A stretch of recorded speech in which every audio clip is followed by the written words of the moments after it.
Arma here. Welcome to a brand new Armavation conversation. And today I have the honor to speak with an awesome content creator who's known for his athletic ability, not only using his body while snowboarding, but also using his fingers while fingerboarding. I welcome you, the one only Juicy Fingers. Woohoo! How are you? Awesome.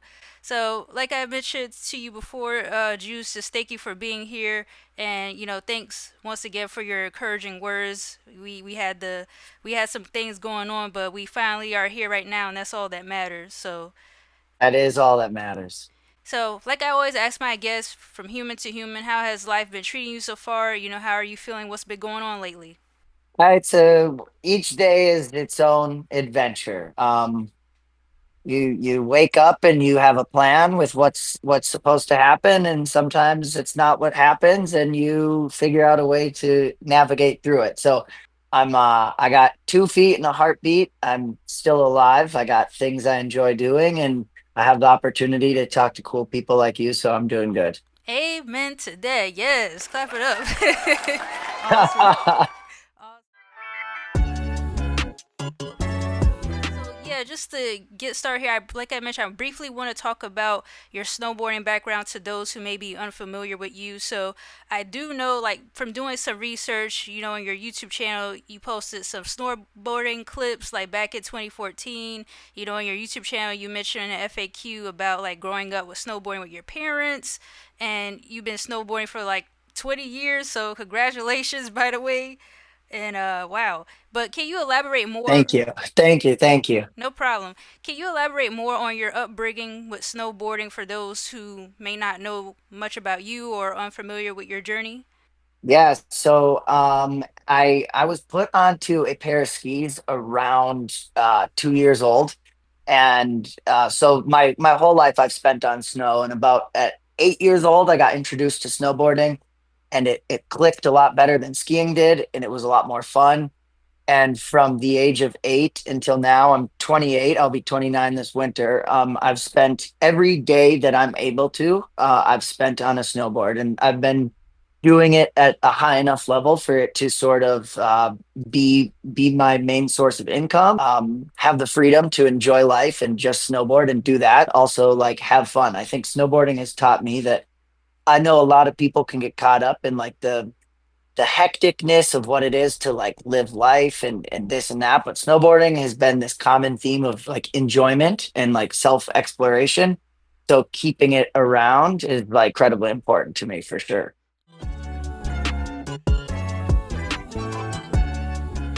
Put out some cool adjectives out there, but how would you describe your 20 years of snowboarding in one word? um Exciting. Oh, Definitely exciting.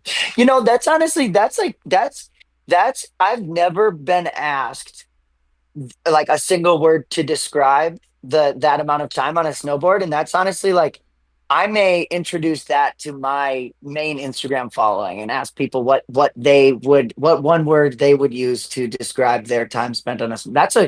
That's a good question. I I know. love I that. I tried so hard. I was like that. I feel like that would be interesting because so many people do amazing things and they work on their crafts for years and years. But it's like if you were to just categorize that or just describe it in one word, it's like you got to think about everything. So Yes, yes. Wow, I love that. That was very, very insightful for me. And now I think as I move on with my days in the future, I will continue to think about that and wonder what is the true. But I think at this point, yeah, it's exciting. Snowboarding is exciting. in your opinion, what are some great areas that you like to go snowboarding? How would you like describe the whole snowboarding community, the experience, the scenery, the challenges, the equipment, everything? I'm based in small town rural Wisconsin. So no mountains near me. We have a vertical drop of like 300 feet, give or take. So I by no means am in a place that the average person would assume is like a good place to snowboard. But this type of snowboarding I do, which is like a lot of rail riding and jibbing, we have tow ropes at our resorts. So where I snowboard, we have three rails that we'll hit in a single line, and we get on a tow rope and we can kind of do repetitions of these three rails. And so where I snowboard, there's a lot of practice that can be had in a single day. And some of the world's best rail snowboarders actually come out of this area. So as far as where I live and the community of snowboarding that I'm involved in, it's very mom and pop family oriented. We all know each other. Like when you arrive at the resort, you'll see whether you're in the parking lot, in the chalet, at the top of the hill, you know everyone around you and you get to know everyone around you. So it's very intimate. It's very family style, if you will. So like there's I've been overseas, I've snowboarded in Austria. I've snowboarded on plenty of mountains, but I would choose small town Wisconsin to snowboard in 11 out of 10 days for sure. How difficult or risky would you say snowboarding is, like, especially with your level of experience too? I guess the second part of my question would be, have you ever thought about competing in the Winter Olympics one day, or have you ever? So, I unfortunately the Olympics doesn't focus too much on the style of snowboarding that I do, which is like I said, the rails. Mm, But I compete as high of a level as I can. So, as we talked about my YouTube a little bit, there's a video on my YouTube. This past February, I was competing in a Red Bull contest, which was they set up rails at the stairs of the Minnesota State Capitol, mm, and the previous year I had got third. And this year I was like, I really had practiced in the days coming to like get first. That was like my goal. I really wanted to get first. And I ended up actually breaking three vertebrae in my back on the very first drop oh in. my My gosh. very we yeah, we did practice for an hour, and I kind of got in my head. When I practice, I don't do the tricks I'm gonna do in the contest. I'll just kind of feel out the rails, know how everything is, and then I'll take those tricks once the contest starts. And it was the very first drop. I went to backflip out of this rail essentially. And one thing you're never supposed to do on a snowboard is stop committing once you've started committing. Once you've started something, you commit. You'll at least get to your feet. Mm, And I went for it and I stopped the flip halfway through, and yeah, broke three vertebrae in my back. So it's certainly when not done right, you can get hurt. But I think as anyone who partakes in like a dangerous activity, that is part of why you do it. mm-hmm. The risk to reward is very not falling and landing that thing and proving to yourself that even though you're scared, you can overcome something is like a very powerful testament to like being a human. Like all of us can be afraid of something. That doesn't mean you can't do it. But because of that, there are the times you're going to fall and maybe break some vertebrae. But there's a risk with everything in life. But yeah, I mean, you can't be fearful because then it's like you're just gonna sit there and do nothing. And it's inevitable, like kind of we've discussed, we're both going through some things, and no matter how fearful we may be that some things happen in life, those things will happen in life. And so it's almost something as physical as snowboarding. It does translate to real life. You may be afraid to lose somebody or something, but it will happen. And at the end of the day, you'll make it through it for sure. So, what would you say are some important qualities that you need to have as a snowboarder? In your opinion. Um, Passion, I think a lot of, especially with the internet today, it's easy to get maybe caught up in the excitement of posting on the internet and getting people's attention and acknowledgement from others. But I think passion is the most important thing because again, you're gonna fall. Passion will pull you back up.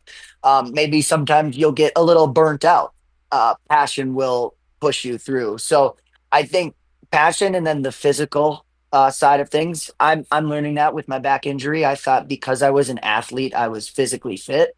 That's not the case. I need Mm-hmm. to off hill work on my body. So I hadn't really necessarily worked out in the past 20 years of my snowboarding. I thought being youthful and just snowboarding every day was enough. But obviously, the fall I took helped me realize. I've actually referred to my back injury as an opportunity because it was the only thing that made me realize if I want to keep doing what I'm doing moving into my 30s, I will need to work on myself off hill. So, yeah, you got to be have the willingness to keep yourself. in a position to do what you want to do. Yeah, and I like how you mentioned that because a lot of people just think about, when you're young and you're in athletics, you're doing physical stuff. It's like, oh, he or she is young. They have their joints all well together and stuff. It's like, but it's the conditioning, the cardio and everything like that people forget about that helps in the long run. So I'm glad that you mentioned that too. Yeah, and that's what's crazy is as an athlete, you'd think that you would be the first person to understand that, but you get so caught up in it and you don't realize it. So yeah, it was great to have this happen when it did. I think maybe if this had happened when I was 32, it would have been more of like a, am I sure I want to continue doing this? But I think I was young enough to catch that I can start now and rehab my body, get it stronger than ever. And now I'm going into this season being much stronger than I've ever been, Let's ever. go back on the road. Yes. Yes, exactly.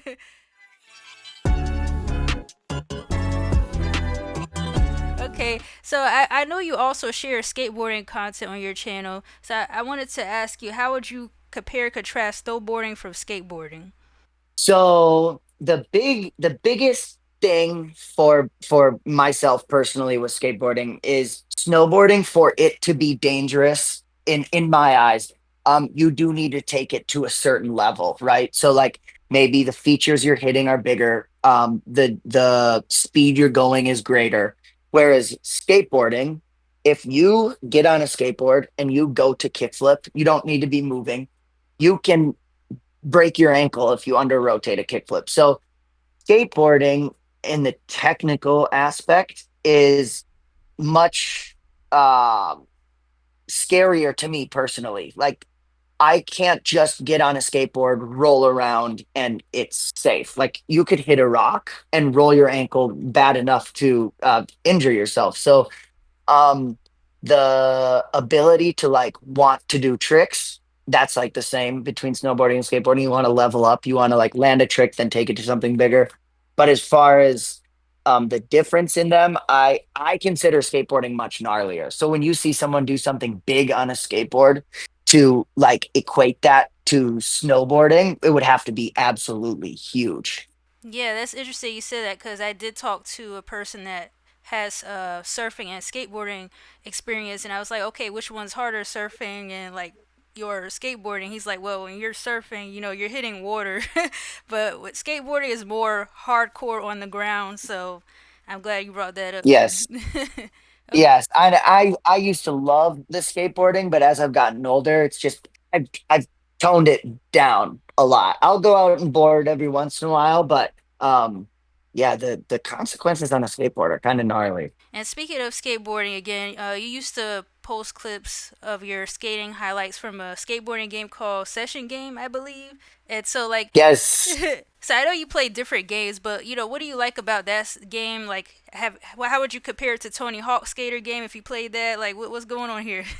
Tony Hawk like has been a detrimental part to my upbringing. Like I think anyone who lives and breathes a skateboarding or snowboarding background, like if you're not out actually doing it, you're somehow incorporating it into your life, whether it's posters on your wall, whether it's the videos you consume, whether it's the video games you play, whether it's the music you listen to that you've heard in the videos. So games like Tony Hawk as a young person, like I think helped form a lot of us into like these diehard skateboard and board culture fanatics. But as you get older and you engage in skateboarding yourself and technology advances, you kind of want the skateboarding you play in a video game to maybe match real life a little more. And so like over time, the EA Skate franchise came out and that kind of opened the door to a more realistic side of skateboard video games. And then when Session and Skater XL dropped, that was kind of a turning point. I think Skater XL came out around COVID time. And so being locked down and being able to like focus on recreating real life skateboarding in a video game was unbelievable because they introduced a two stick mechanic system. So you're using the left stick as your left foot and your right stick as your back foot. And so you can really, really flick a tray flip slow, or you can uh, gap to a rail and then tweak your feet. And so the introduction of those games allowed someone like me who knows skateboarding hurts their body, but who still loves to do skateboard tricks. I got to sit in my house and master skateboarding all over again without the consequence of breaking my ankles on a daily basis. And yes, that's the true gaming experience, the interactivity, with the gamer and the game. What do you feel you've learned about yourself so far? Not only as a content creator, snowboarding, but you as a human being, like, and the stuff you learned over the years as a person. Where do you feel like it got you to where you are now? As a young person who has found almost serenity through madness, uh activities like snowboarding and skateboarding, these high intensity things, it's like it's madness. It's a lot of like willing to fall, but you'll fall 8 times and get up nine.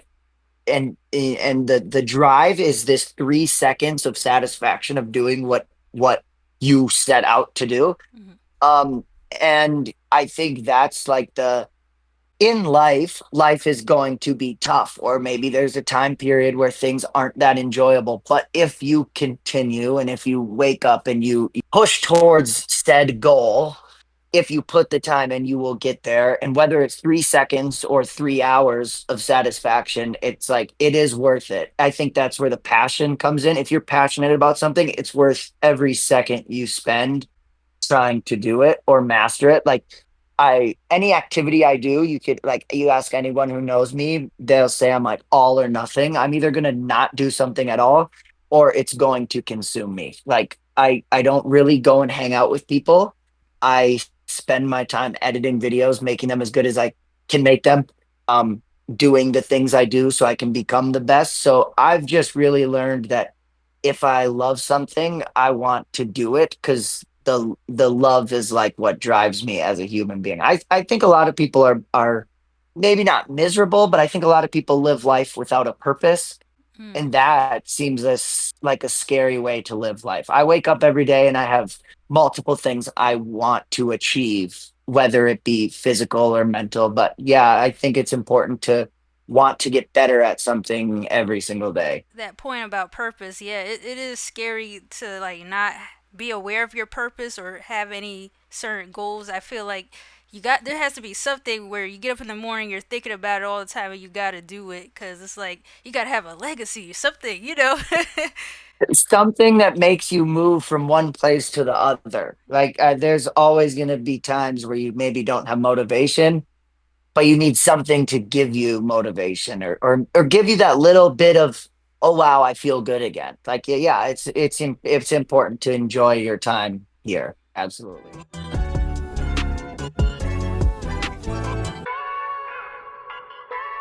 All right, Juice. Moving on to the good stuff. I want to finally get to the main topic, which is fingerboarding. I feel like, hey, there you go. I feel like, with fingerboarding, a lot of people may not be educated on what it is. They may see it as like a childish type of thing or like a toy thing. But let's start off here. How did you get into fingerboarding, and how long have you been doing it? So I think the initial introduction to the activity that would be fingerboarding is like most of us. Around the time when you get introduced to the Tony Hawk video game series, someone you know had a tech deck or a tech deck dude. And I think the tech deck dude thing was it was a little cartoon guy and it was actually a thumb. If you looked on the back side of him, he would have a thumbnail. Mm. And he had magnetic feet and it was attached to this board. And you could kind of hold the character and make him do tricks. But then Tech Deck had a single solo board with grip tape that essentially mimicked a downsized version of a real skateboard.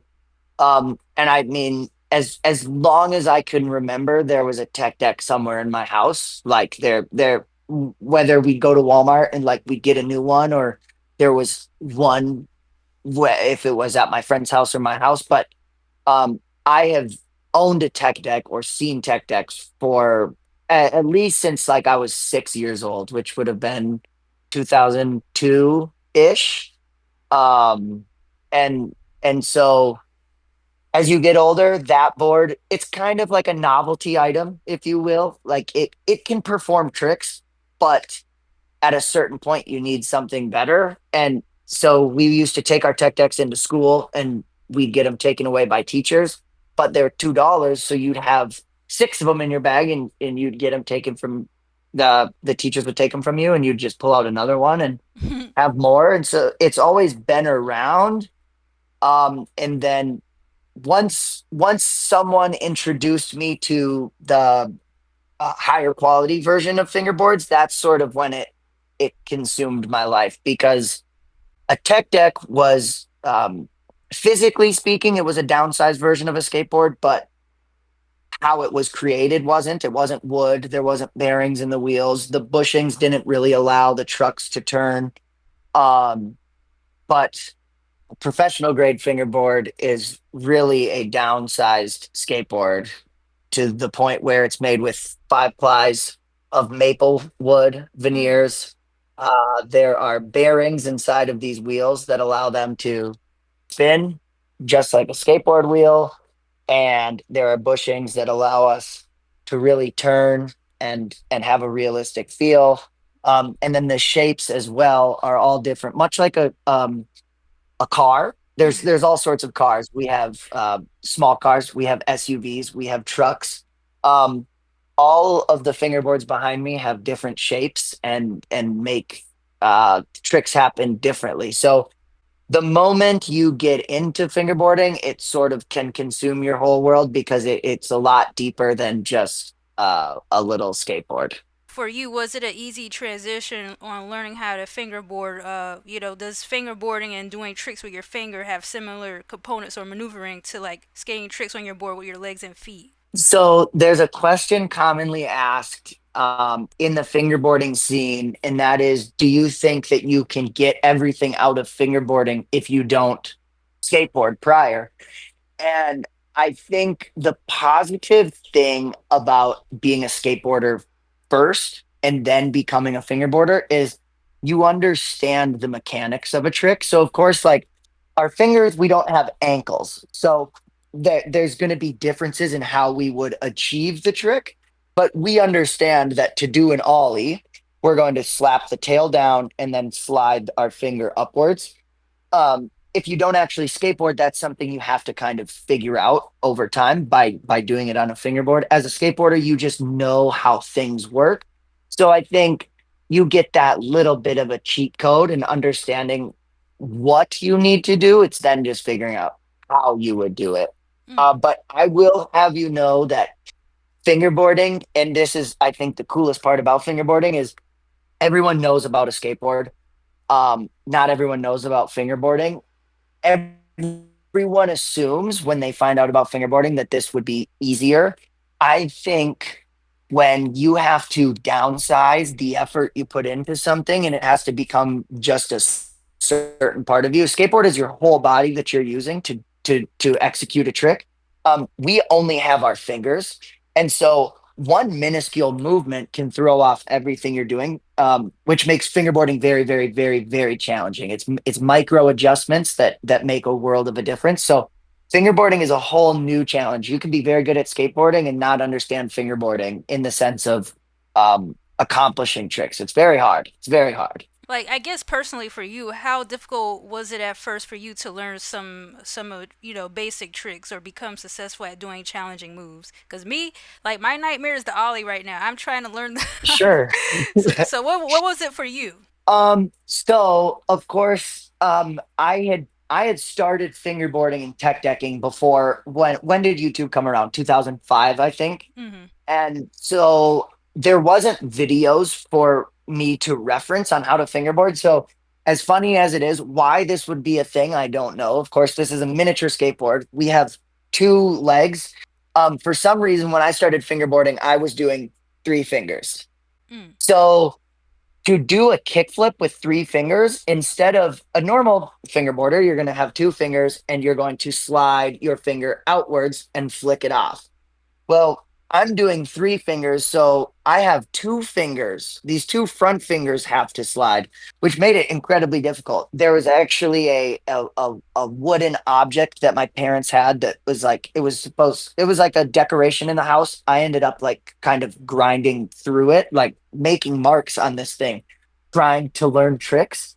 And I couldn't do it. And the reason it kind of got shredded is because I was putting so much pressure because I was using three fingers. um, and then when I was introduced to a real version of a fingerboard, my friends who had it, they were using two fingers. Mm. And I was like, oh my gosh, that makes more sense. But then I had the learning curve of having to relearn how to fingerboard because I was popping off my ring finger. Now I had to be doing it off my middle finger. So I would say the first um, multiple years of just using a tech deck, I couldn't really do many tricks. And then it was probably 3 years of owning a professional grade fingerboard that I couldn't do anything. It was very, Wow. very tough until the introduction of the YouTube videos and like Mike Schneider. There's this kid, Taylor Rosenbauer, as well. I think he ended up actually having a partnership with Disney Channel and they covered a lot of fingerboarding stuff. And that was when I was able to really understand the techniques. But yeah, it took a while to figure out. It really did. It's the little victories. Like I have a buddy who's currently getting into it. And he'll send me videos daily and it's like I think it's the enjoying the challenge is really fun because at a certain point of course you'll learn all the tricks and the each new improvement doesn't feel as good because you've kind of felt a lot of it. So I think that initial part of the progression is the best. I know I think it's important to enjoy the initial learning curve of it because as you get better at it, the of course learning still feels good, but it's those initial first things you do that really make your brain say, oh wow, this feels good. I think it's important to like enjoy the struggle at first because when you get your first ollie and it really clicks, like you may vocally stand up and shout about landing it. Yeah, when I get the ollie, I probably will do that and celebrate with some music, honestly. Yes, yes, exactly, exactly. Side note, I think I do see your cat, but I just wanted to say I love how you include your cat into your videos and stuff because I have a cat myself. But how much has your cat helped you mentally throughout your journey? uh I have him tattooed on me. As a matter of fact, I'm wearing him on my shirt right now.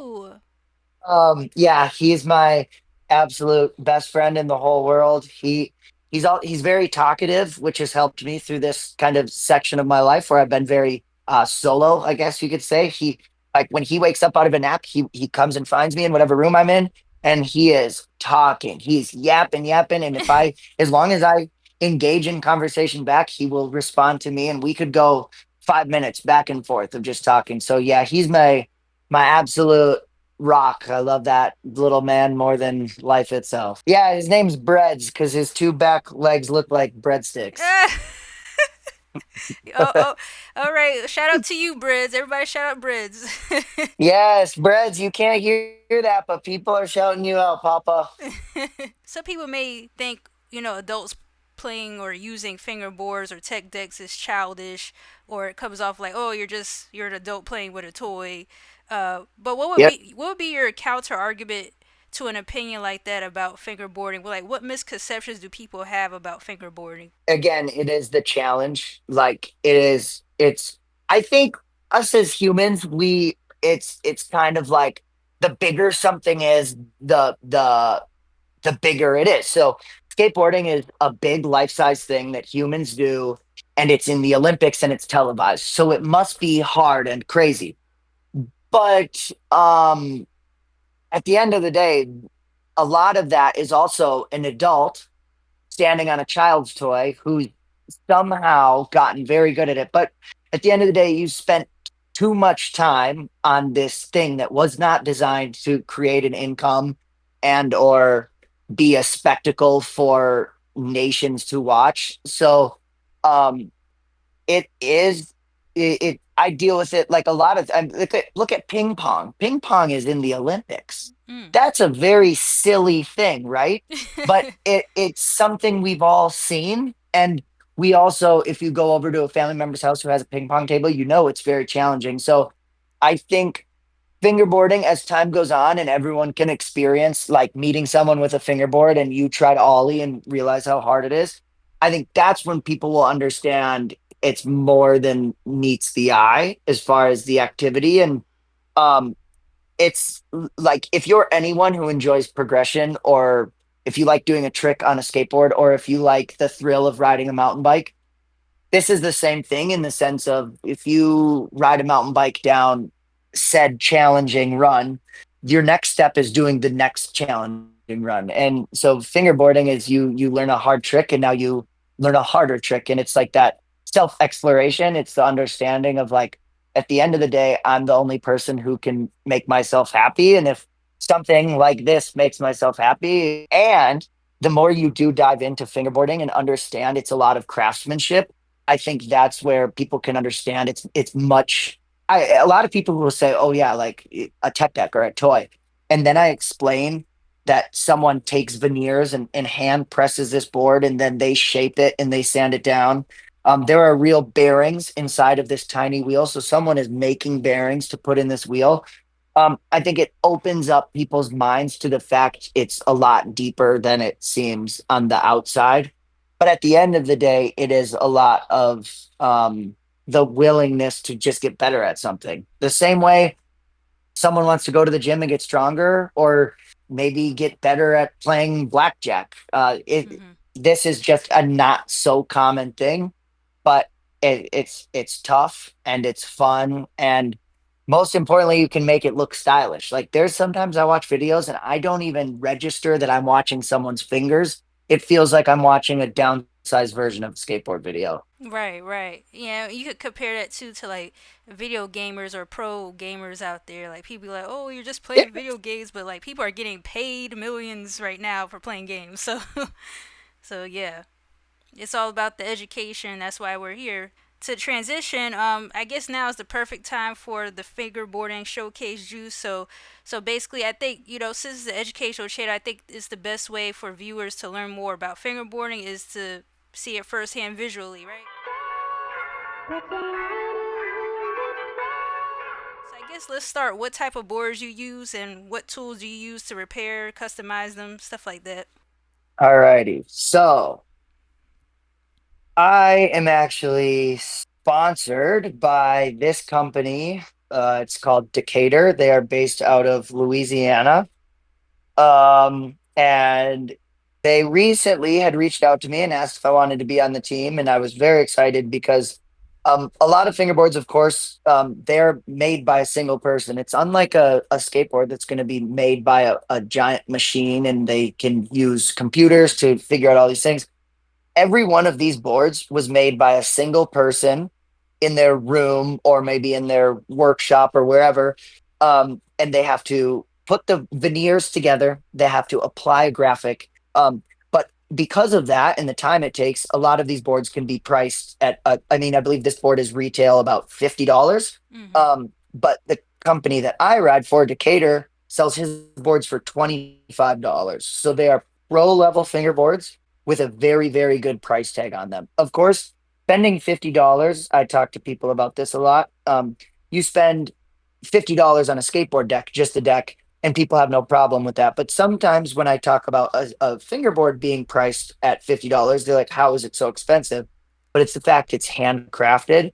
So I don't have a problem paying that price. But to be sponsored by a company that offers a professional grade fingerboard at such a low entry level cost, that to me is very enticing. It helps me being able to promote them and into fingerboarding. It's a board that is easier to purchase for sure. Because I understand, being a young person, $50 on just the board, and then $50 on trucks and $40 on wheels. That's a lot of money. So I ride Decatur fingerboards, and kind of like how I was talking about how every board is different.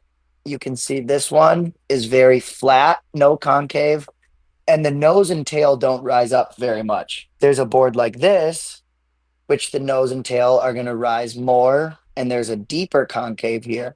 So every single board is different in how it's made. And as someone fingerboards, you will find out that you have a different preference than the next person. And how you kind of outfit your board matters a ton.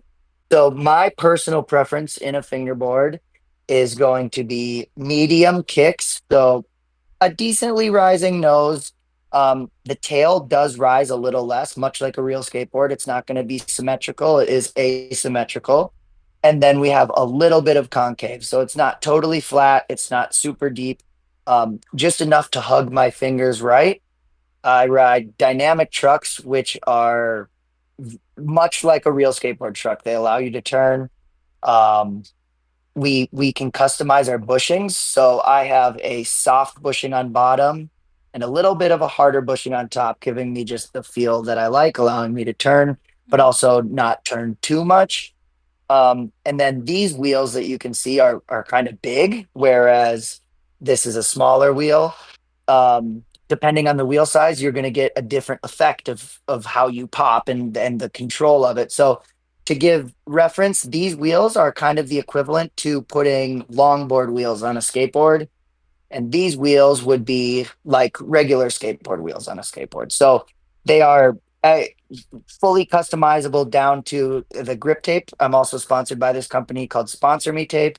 Um, the grip tape will affect how you ride. There's closed pore foam and there's open pore foam. And so some are going to feel smoother while being grippy, and others are going to feel a little more coarse. But this is foam, not sandpaper like a tech deck would be. So here's a cool example of a crazy shape.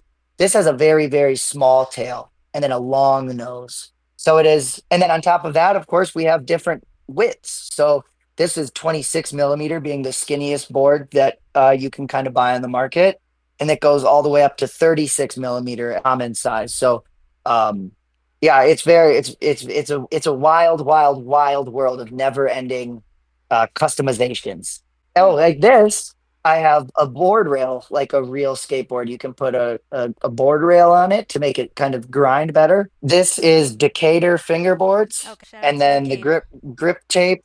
Yes, and then the grip tape is sponsor me tape. So if anyone's watching this and you are interested in getting into fingerboarding, it is a super. The price tag seems entry level, but the quality is professional level, which to me is the best of both worlds. Do you think beginners should start out with tech decks or should they just get into professional fingerboards? So I think it's important to, yeah, grab a tech deck, especially today. Tech decks are much more advanced than they were when a lot of us were getting into it. The shape does mimic a professional grade fingerboard. Um, the trucks have better bushing, so you can turn better. I think for $2 or $3, it's smart to get a tech deck, and you can see if you enjoy the feeling of trying to recreate a trick, and if at any point you do enjoy it, yeah, I think then you move towards a professional grade fingerboard, just because um, there is a limit to what you can do with a tech deck. You can certainly learn and understand the mechanics better with a professional grade fingerboard. And Juice, can you kind of break down again the proper way or the professional way to place your fingers on a board when you're doing a specific move? Just like if we were to be at a skate park and we're getting on a skateboard for the first time, of course, the center of gravity is here. So if we want to simply do any basic trick, which is going to require an ollie, you're going to have your back foot finger. We oftentimes call it our back foot. We're going to take our back foot and put it on the tail, and then your front is going to be a little before the nose, somewhere around the bolts. That's going to allow us to slap down and then slide our finger upwards, and our finger will catch on the nose, and that will do the ollie. Yeah, I think that's the challenging part, like being able to levitate the board with your fingers is like, wow. Wow. And it's one of those things where you want, when you're learning it, you don't want to maybe get in the groove of a certain. So yeah, I said you put your finger. Oh wow, you want to see where my cat just jumped up to? Oh my goodness. All right, buddy. Breads, what are you doing? So crazy. So yeah, a lot of times when you're learning, like I roughly say back foot on the tail, front one near the bolts. But some people may find their front foot is more in the middle, or some people may find it more comfortable closer to the nose. So it's kind of like when you're learning, take what I say with a grain of salt and kind of mess around. Mm-hmm. You don't want to get stuck trying the same thing. I'll tell people like when you're learning a trick, you just try all different types of ways of doing it, and all of a sudden one time it will click, and then just try and recreate that. Like the best way to do a trick would be to try and get your of course learn it by just learning it, but then once you sort of start getting it down, you want to get your fingers back almost roughly in the same position they started, because that will allow you to start linking tricks with other tricks. The more your fingers are kind of spread out, then you have to readjust, which is okay. But I think to create a consistent understanding, try and do the trick. And then once you're in the air, maybe pull your fingers back to roughly the same spot. And then you can keep doing the trick. Okay. Is there any other tricks you're able to show, such as like I know maybe kick flip, shove it, heel flip? Any others you may know? So the kickflip is going to really be an extension of the ollie. So I'm going to be doing the same thing I'm doing with an ollie and sliding up. The only difference is this finger is just sliding this way off the board. And then we're just putting our fingers right back down on the board. Mm-hmm. Okay. Then we can do pop shove it. We can do nollie shove it. We can do nollie kick flip. Ooh. We can do front shove it. We can do front side flips, faking flips, switch flips sometimes, and you can do tray flip.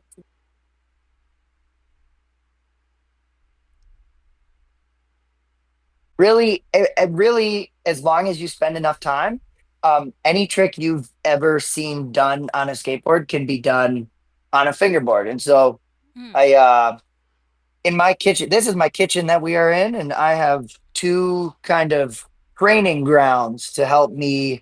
become the best fingerboarder I can be, Yeah. as Show us the long as custom well as parts. so this park is the first park I had ever gotten. It had came with just this on it. And then I had my friend build me this, which is a complete modular concrete section. Mm. I can do whatever I want with this, as well as add this big ledge on it. And this is made of concrete and 3D printed material. So it's heavy, and gives as realistic of a feel as we could achieve. Um, and then over here is kind of what I call like the training grounds. It's really just a flat piece. I put two banks on each side. And then this is where I can grab any one of these features, and I can pick a single trick, and I will sit here and I will do it over and over and over and over. I have this mirror, which allows for some pretty cool camera angles when I film videos. Ooh, cool. Yes. Oh man. So it really is an extension. I think the most important thing for someone who maybe has never seen fingerboarding to understand is this is an extension of skateboarding. Like to maximize a love for skateboarding, you introduce fingerboarding. Like I can't, of course, as I get older, I can't skateboard the way I used to. And on top of it, maybe let's say I'm an avid skateboarder and I skateboard every day. There's a certain point during the daytime you go back home, or maybe it's raining that day, or maybe you hurt your ankle and you can't board for 2 weeks. To be able to give your brain the same sensation that does come from doing a skateboard trick is I think the tell all coolest part about riding a fingerboard. Like, even though it's small and it's not as grandiose, I'm not almost risking my life doing certain things. The feeling that comes from doing a new fingerboard trick is the exact same as doing it on a skateboard. 100%. Like, there's no question about it. When I sit down to fingerboard, I think it's important to like this is it sounds silly, but before we hopped on this call, I was sitting here for about 30 minutes warming up. So, Mm. I mean, I'm using my wrist and I'm using my fingers. So if you, maybe just woke up and hadn't used your arms for the day and you just grab your fingerboard, your wrist is not going to work the way it should. So I use a Theragun. As funny as that may sound, I use a massage gun and I massage my wrist for a bit. And then I sit down and I just do the basics. So I would hop on and do a 50-50, and then I'd come and I'd do it fakie. And then I'd do a board slide. So much like a real sized board, snowboard, skateboard, wakeboard, surfboard, you warm up. You kind of get the muscle memory back for the day. You do some flat ground kick flips. Um, and then you kind of you pick maybe something and build off of it. So let's say for the example, we want to do a crook nollie flip. Mm-hmm. Um, Normally what I would do is I'd do a flat ground nollie flip, feel them out, understand how I need to flick them. Mm. Okay. Now we need to do the crook. So I'd come up here and I'd crook the rail, do the crook a couple times. Then we would put the two together. It can be as deep as you want it to be. And I think the fun for me is taking my time with it. So yeah, of course, I'm not going to get hurt trying this. So I could have just jumped in right away and started doing the crook nollie flip. Mm-hmm. But for me, it's the process that's enjoyable. So Mm. sitting down and maybe not doing the nollie flip as good the first time and understand why it wasn't good, and then getting it to be good. Um, then doing that crook, getting my fingers in the right place, and then let's say maybe I do the crook nollie flip, but it wasn't how I liked it. I'm not going to move on. I'm going to go back and do it until I've landed it the way I want it to. Mm. Wow. Yeah, so it is. I mean, it's a very special thing, and you can make it look so cool. Like I said, like if you do it well enough, people will forget it's fingers. Ooh. That's awesome. That's almost therapeutic itself. That's I love that that's the word you brought up. So on every single fingerboard video I make, I hashtag fingerboarding saved my life because at a certain point, so I got back into fingerboarding seriously after I had broke my back this winter. Like I've always fingerboarded, it's never left my life, but I fingerboard hours and hours and hours every single day since I broke my back. And fingerboarding has become this constant when I feel whatever I'm feeling that maybe isn't pleasant. Fingerboarding is my therapy, whether it be the sounds, whether it be the me setting up a new board or tuning my board in a certain way, um whether it's the features I have I can create this little ecosystem. All of everything I do with the fingerboard is the most therapeutic thing I have in my life, like down to it. I Anytime things crazy, I come and I turn my little light on. I sit here with my cats and I fingerboard. I'm not talking to the world. I just fingerboard. It's therapy for sure. Yeah, I definitely can't wait. If I could just get the ollie one day, then I know I You could. can do it. You I can do could. it. You I can do would. it. I would.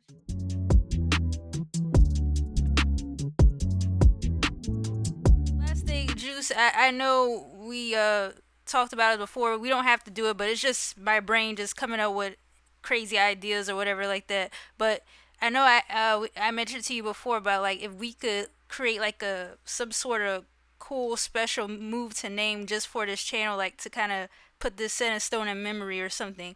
I don't know why. Like Absolutely. I was thinking of something like in my head. Like the only name I could think of is like Armavation rotation. I don't know. Like I don't know. Oh, that's great because the trick I was thinking of doing, um, it's a pop shove it on, and then we nose grind to the ledge, and then nollie flip out. So there's a lot of rotations going on. Okay. But Juice, you gotta use a green board because you know I'm all about the green. We got green boards. Oh yes, Armavation green.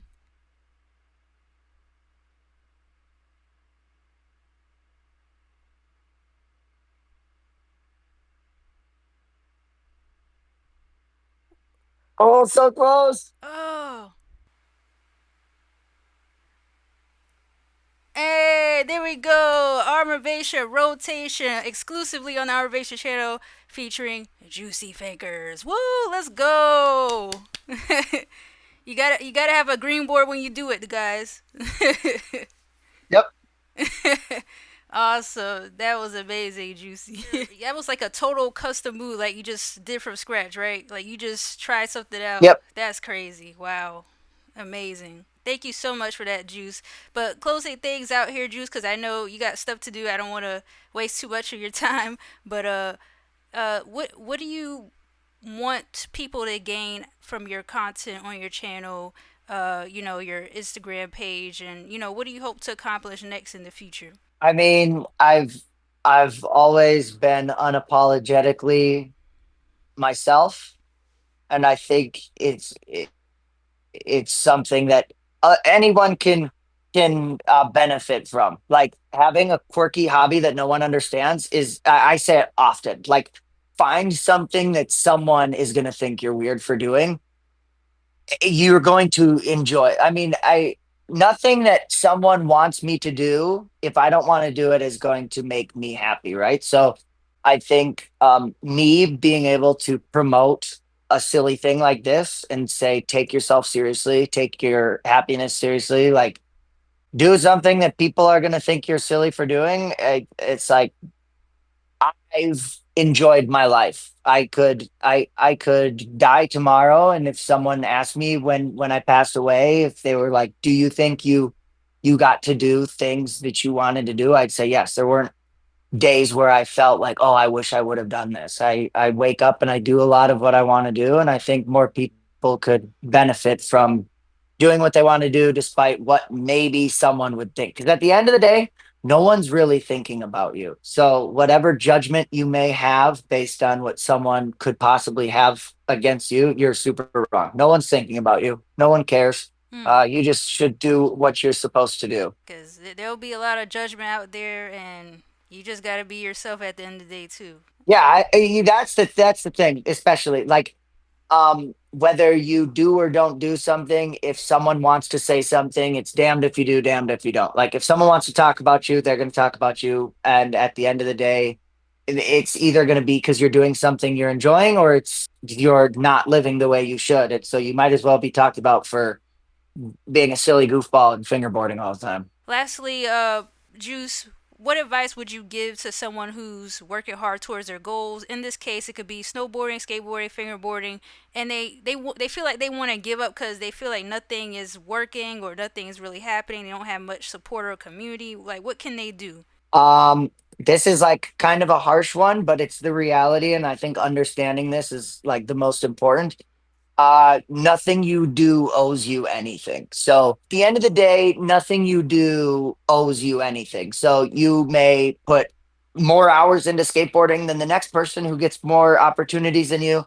At the end of the day, we're just lucky enough to have an activity like skateboarding or have something like fingerboarding. So try and remove the external motives towards doing something, like whether it be sponsor or recognition or views. Try and remove all of that, and remember that you started fingerboarding or skateboarding or snowboarding or playing tennis for that matter. You started it and continue doing it because it's fun and it makes you feel good. So if you can just always remember that that's first and foremost the reason you're doing what you're doing, I think you can continue doing it. But yeah, don't get burnt out on what you love. You don't Phew. need it. You got to keep doing what you're doing. Man, drop the mic, Juice. Wow.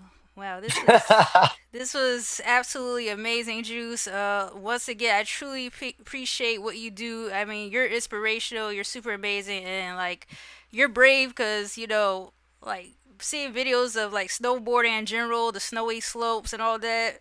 They're no joke. So kudos to you.